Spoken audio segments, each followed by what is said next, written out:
Hey, good morning guys, happy Friday.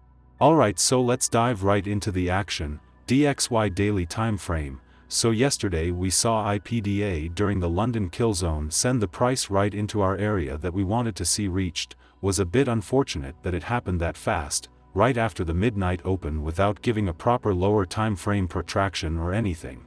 It just expanded right into our daily area. Gave a small reaction on the lower time frames, and then the 830 USD PPI ended up sending the price higher, touched the old volume imbalance to the pip, that looking back been holding candle bodies below it since 12th of April really well, so yesterday price reacted lower right away after reaching into it and wrapped up the day. Now today, looking at how yesterday closed leaving a clear lower and execution time frame buy-side liquidity pool, it would be perfect to see one more small rally higher to take out the buy-side liquidity above yesterday's highs, and there we would wrap up the week before the 10 a.m. USD high impact news that we have today.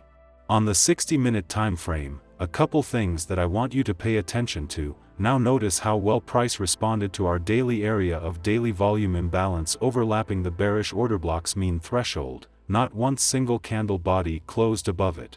It sent the price lower. Then another important factor that I want you to notice is where the price spiked into before expanding with the 830 USD PPI, right into this tiny balanced price ranges high that I marked with red circles. Price tapped it to the pip at 101.652 and took off. This is a reminder to just always pay attention to BPRs and not forget how powerful and accurate these tiny areas can be.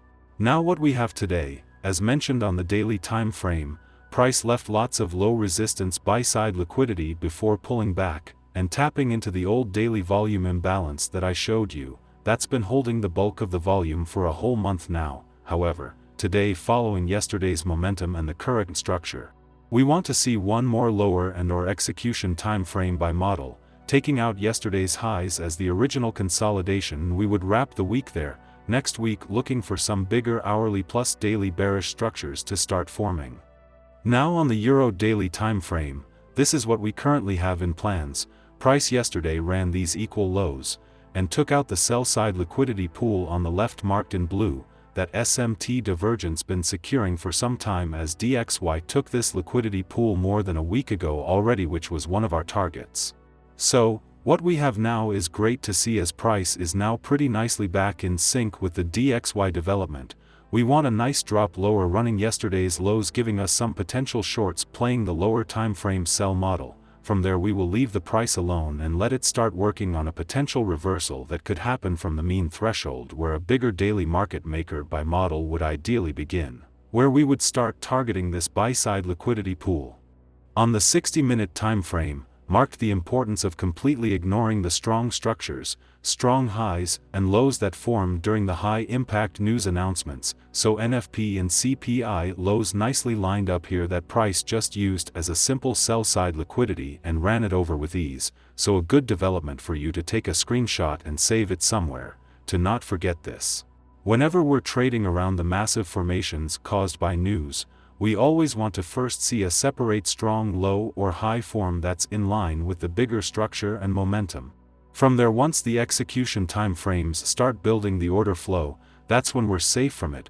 This is also applies to yesterday's PPI as well. So basically these type of news-driven lows and highs must be clearly isolated, treated as a liquidity pool no matter if it's looking like a strong structure. It's something a lot of traders don't know about and take a lot of losses because of this small detail right here.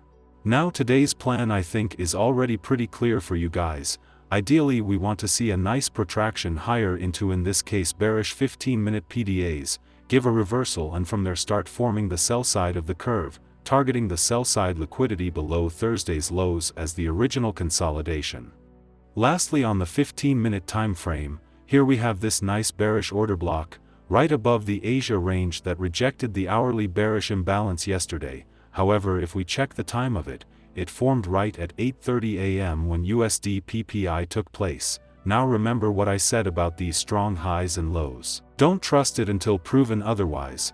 If we see a clear reversal from that area, and price starts to trade away from it leaving clear bearish execution time frame order flow signs, that's when we will be able to easily look for some nice OTEs to the downside to wrap up this week. That's all for today's morning breakdown. Let's have a great day guys, talk soon.